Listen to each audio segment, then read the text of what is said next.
Hello guys, आपका मेरे channel smart study में स्वागत है। आज हम शिक्षा निदेशालय की तरफ से दी जाने वाली कार्यपत्रक नंबर 30 करेंगे, जो कि क्लास 7th की है और सब्जेक्ट है गणित।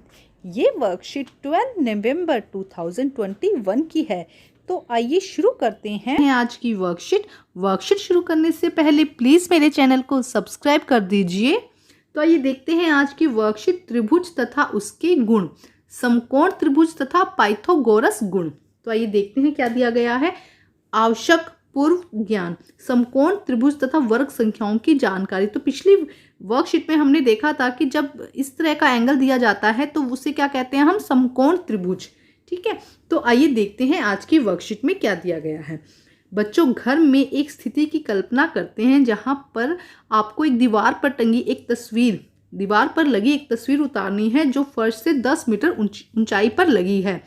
उसके लिए 8 मीटर लंबी सीढ़ी का प्रयोग करना है। तो देखो क्या कहा जा रहा है कि 10 मीटर ऊंचाई पर क्या लगी गई है, एक तस्वीर लगी है जिसको आपने 8 मीटर की एक लंबी सीढ़ी का प्रयोग करके, ये 8 मीटर लंबी सीढ़ी है, देखो यहाँ पे दिखाया गया है। और ये क्या है, 10 मीटर वॉल ऊंची जहाँ पे आपकी क्या लगी है, एक जहाँ पे आपकी एक तस्वीर लगी है जिसे आपने उतारना है।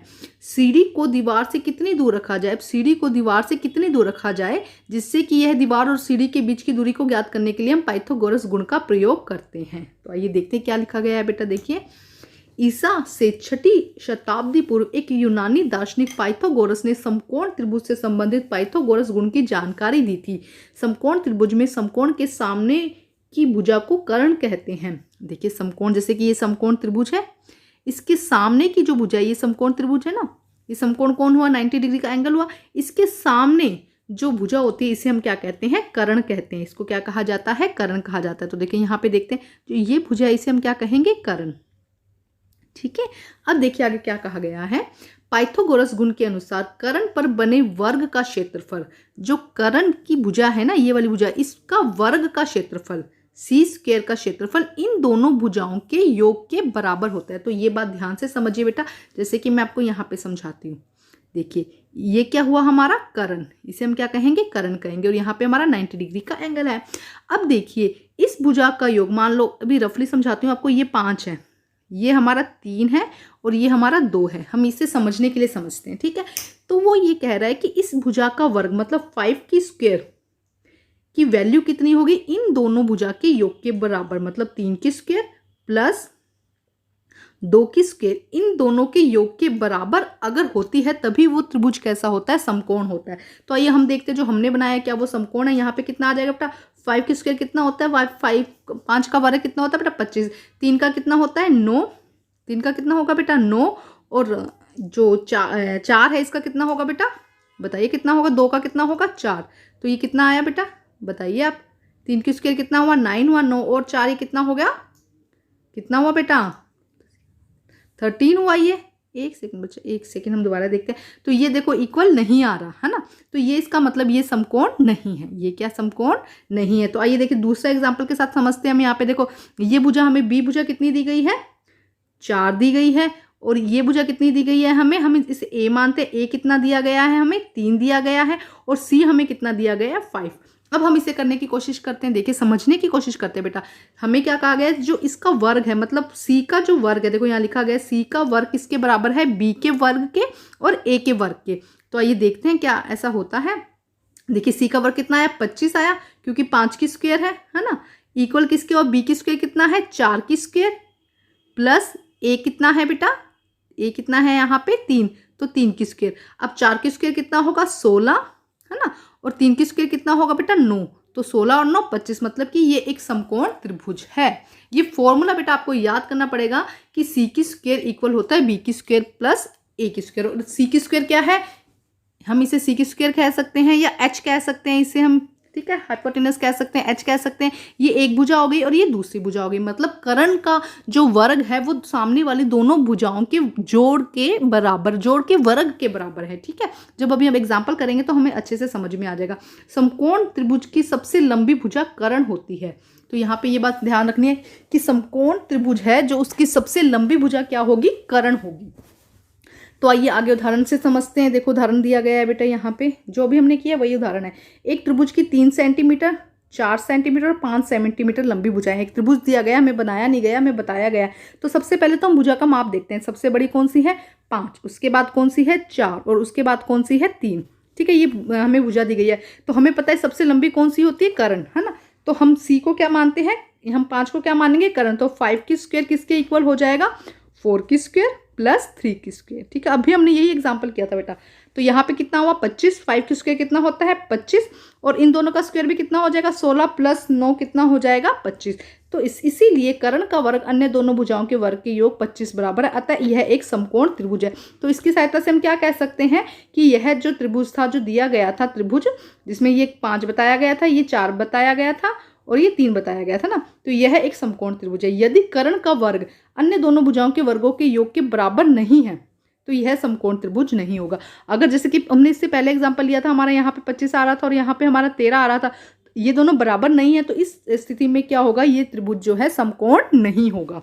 ध्यान से समझिए बेटा, एनसीईआरटी लेकर बैठिए, उसमें और भी एग्जाम्पल्स दिए गए हैं और उनको और भी कोशिश कीजिए उनको सॉल्व करने की। तो आइए देखते हैं क्वेश्चन नंबर फर्स्ट। प्रारंभ में दी गई स्थिति का हल पाइथागोरस गुण के द्वारा ज्ञात कीजिए।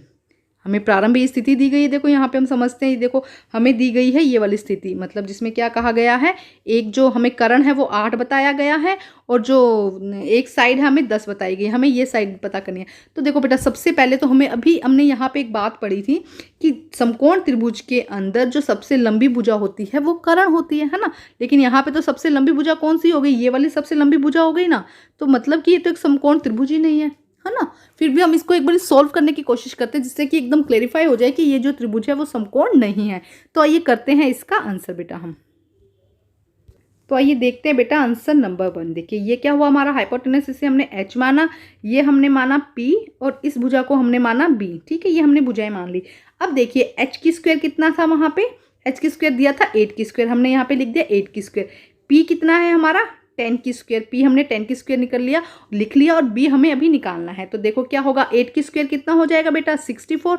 8 को हमने क्या करना है? 8 मल्टीप्लाई 8 करना है ना, तो कितना हो जाएगा यहाँ पे? 64।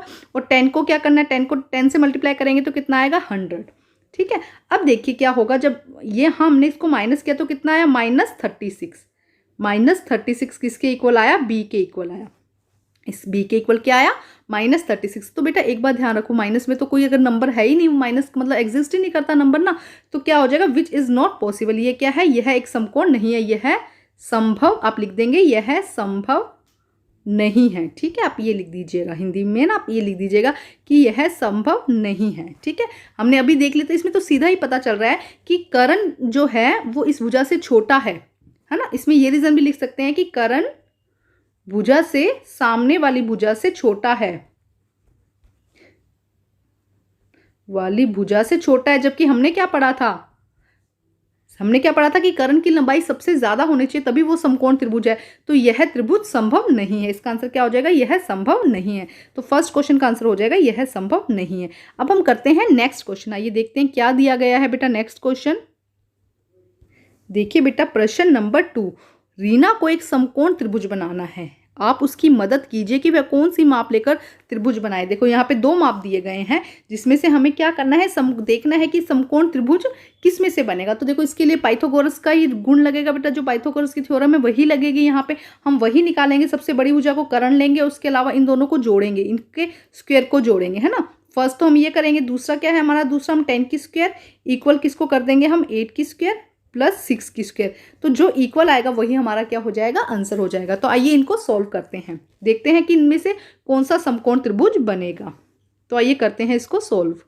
तो आइए देखते हैं बेटा 6 centimetre, 8 centimetre and 9 centimetre. First हमारा ये क्वेश्चन है, तो हम इसको क्या मानते हैं? कर्ण मान लेते हैं। h हाइपोटेनस किसको मानते हैं? 9 को हम क्या मान लेते हैं? कर्ण मान लेते हैं। तो हम क्या लिखेंगे? 9 की स्क्वायर इक्वल किसकी हो जाएगा बेटा? 8 की स्क्वायर प्लस 6 की स्क्वायर। ठीक है, ये हो जाएगा। अब 9 की स्क्वायर कितना होता है बेटा? 81। 9 की स्क्वायर कितना होता है? 81।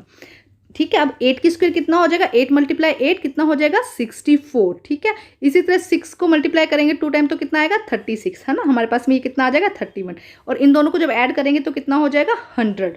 तो अभी हमने देखा कि जो कर्ण की वैल्यू है वो इन दोनों के बराबर, इन दोनों के योग के बराबर नहीं आ रही है। तो h इक्वल नहीं है p की स्क्वायर और b की स्क्वायर के, है ना। हमने यहाँ पे लिखा है कि h इक्वल नहीं है, तो हम यहाँ पर लिख देंगे यह समकोण नहीं है। हम क्या लिख देंगे कि यह समकोण, उन्होंने यही पूछा था ना कि कौन सा समकोण है, तो हम फर्स्ट का आंसर लिख देंगे कि यह समकोण नहीं है। बच्चे समझ में आया ना? अगर एच स्क्वायर की वैल्यू, करण की वैल्यू इन दोनों के जोड़ के बराबर हो जाती, दोनों के जोड़ के वर्ग के बराबर हो जाती, तब हम कहते कि यह समकोण त्रिभुज है। लेकिन यह क्या है? यह समकोण नहीं है। हम लिख देंगे कि यह समकोण नहीं है। आइए अब इसका नेक्स्ट क्वेश्चन करते हैं। इसके 2 पार्ट दिए गए थे, तो आइए देखते हैं नेक्स्ट क्वेश्चन। बेटा देखिए इसमें क्या दिया गया है, 6 सेंटीमीटर, 8 सेंटीमीटर एंड 10 सेंटीमीटर। तो 10 सेंटीमीटर को हम करण लेते हैं, एच की स्क्वायर कर देते हैं हम। 10 सेंटीमीटर इक्वल किसके आ जाएगा बेटा? 10 की स्क्वायर। तो कितना हो जाएगा? 100। देखो यहाँ पे 100 सेंटीमीटर हो गया। अब हम लेते हैं पी की स्क्वायर और बी की स्क्वायर, जैसे कि ये है ना, तो ये क्या हो गया हमारा? ये हो गया हमारा 10 की स्क्वायर। अब हम एक को 6 लेते हैं और एक को 8 लेते हैं, ठीक है। तो 8 की स्क्वायर प्लस 6 की स्क्वायर कितना हो गया? 64 प्लस 36। बेटा समझ में आ रहा है ना? देखो 8 की स्क्वायर, 8 की स्क्वायर का मतलब होता है 8 मल्टीप्लाई 8, और 6 की स्क्वायर मतलब 6 मल्टीप्लाई 6। तो कितना हो जाएगा? 64 और 36। इसका आंसर कितना आएगा? 100।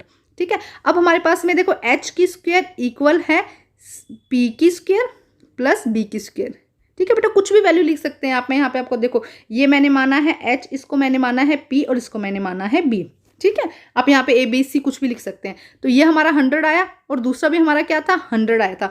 तो मतलब कि इन दोनों की वैल्यू इक्वल आ रही है, तो ये क्या? यह समकोण संभव है। तो हम लिख देंगे यह समकोण संभव है। ठीक है, क्योंकि इसमें आ रहा है ना, वैल्यू इक्वल आ रही है ना, तो यह समकोण संभव है। तो हमारा सेकंड क्वेश्चन के दोनों पार्ट हो गए। अब हम करते हैं नेक्स्ट क्वेश्चन बच्चे। आइए देखते हैं प्रश्न नंबर 3। ABC का C एक समकोण है। C पर आपको दिखाई दे रहा है एक समकोण है। यदि AC कितना दिया गया है? 5 सेंटीमीटर दिया गया है, और AB कितना दिया गया है बेटा आपको? AB दिया गया है यहाँ पर आपको 13 सेंटीमीटर। ये आपको 5 दिया गया है और ये 13 दिया गया है। तो हमें BC की वैल्यू निकालनी है। तो बेटा सेम वही होगा, हम यहाँ पे क्या करेंगे? 13 की स्क्वायर कर देंगे, इक्वल किसकी होगा? 5 की स्क्वायर प्लस b की स्क्वायर कर दो आप, है ना। तो सेम इसको सोल्व करके हम इसका आंसर निकाल सकते हैं। हम वही पाइथागोरस जो थ्योरम है वही यहाँ पे लगेगी, उसी को हम फॉलो करेंगे और इसका आंसर निकालेंगे, क्योंकि ये एक समकोण त्रिभुज है। तो आइए करते हैं इसको सोल्व बेटा। तो आइए करते हैं क्वेश्चन नंबर 3 बेटा। देखो यहाँ पे ऐसा पिक्चर दी गई थी, हमें बताया गया था कि एक समकोण त्रिभुज है, 5 सेंटीमीटर ये है और 13 सेंटीमीटर कर्ण है। ठीक है, तो हमने यहाँ पे लिख दिया h हमारा क्या हो गया? कर्ण h कितना हो गया? 13 सेंटीमीटर। और हमारा AC कितना हो गया? हम मानते हैं कि हमारा जो AC है ये कितना हो गया? 5 सेंटीमीटर। ठीक है, AC हमारा 5 सेंटीमीटर हो गया। तो देखो h की, इसे हमने माना h, इसे हमने माना P और इसे हमने माना B। देखिए एक बार फिर दिखाती हूँ, इसे हमने माना H, इसे हमने माना P और इसे हम मानेंगे B। ठीक है, अब देखिए H की स्क्वायर प्लस P की स्क्वायर, H की स्क्वायर इक्वल P की स्क्वायर प्लस B की स्क्वायर। तो H क्या है? AB की स्क्वायर प्लस AC की स्क्वायर प्लस BC की स्क्वायर। अब देखिए क्या होगा, हमने AC की वैल्यू कितनी है? 13 की स्क्वायर इक्वल बी की स्क्वायर, 5 की स्क्वायर निकाल देंगे और BC की वैल्यू हमें निकालनी है, BC की स्क्वायर। अब क्या करेंगे? देखो 13 को मल्टीप्लाई करेंगे, 13 से कितना आएगा? 169। कितना आएगा? 169। इसी तरह 5 को 5 से मल्टीप्लाई करेंगे तो कितना आएगा? 25। और BC की हमें वैल्यू निकालनी है। तो अब देखो क्या करेंगे बेटा, 169 में से हम जब BC की वैल्यू निकालनी है तो हम ये 25 को जो है वो इस तरफ ले जाएंगे, क्योंकि ये प्लस का है तो यहाँ पे माइनस का मार्क लग जाएगा। ठीक है, और ये क्या आ जाएगा हमारा? BC की स्क्वायर। ये हमारा क्या आ जाएगा? BC की स्क्वायर। अब 169 में से जब 25 माइनस होता है तो कितना आता है? 144 इक्वल आया हमारा BC की स्क्वायर। बेटा अब हमें ये स्क्वायर को हटाना है। स्क्वायर को हटाने के लिए हम जो सामने नंबर है उसकी रूट कर देते हैं। तो हम कितना कर देंगे? 144 इक्वल आ जाएगा हमारा BC। और जब इसकी रूट निकालते हैं तो कितना आएगा हमारा? 12। इसका आंसर हमारा क्या आ जाएगा? 12 सेंटीमीटर। इसका आंसर देखो इस तरह से निकाला जाता है बेटा, 144। तो इसको जब हम वर्ग निकालेंगे इसका तो कितना आ जाएगा हमारा? 12। ठीक है, तो देखिए ये इसका आंसर हो जाएगा बेटा कि जो BC की वैल्यू है वो कितनी आ जाएगी यहाँ पे? 12 सेंटीमीटर। आप अच्छे से समझिए बेटा, और मैं फिर से आपको कह रही हूँ कि NCERT लेके बैठिए और प्रैक्टिस कीजिए। यहाँ से थोड़ा सा आपको दिक्कत हो रही है तो थोड़ा सा अच्छे से समझिए। देखो यहाँ पे 144 आया और ये हमारा था BC की स्क्वायर। जब BC की स्क्वायर है तो हमें ये स्क्वायर हटाना है। स्क्वायर हटाने के लिए हम इसको अंडर रूट कर देते हैं यहाँ से। ये हमने क्या कर दिया? 144। अब इसका जब हम रूट निकालते हैं तो कितना आ जाएगा बेटा हमारा? जब इसकी वर्ग निकालेंगे तो कितना आ जाएगा? 12। तो हमारी BC की वैल्यू कितनी हो जाएगी? 12। यहाँ पे हमारी BC की वैल्यू 12 हो जाएगी। आइए अब हम करते हैं नेक्स्ट और लास्ट क्वेश्चन बेटा। अब हम करते हैं क्वेश्चन नंबर 6। देखिए 6 मतलब क्वेश्चन नंबर 4 हो जाएगा ये। चित्र में पतंग उड़ाने वाले धागे की लंबाई ज्ञात कीजिए। हमें क्या करना है, इस धागे की लंबाई ज्ञात करनी है, मतलब हमें कर्ण निकालना है। इस क्वेश्चन में हमें क्या निकालना है बेटा, कर्ण निकालना है, इस बात का ध्यान रखो।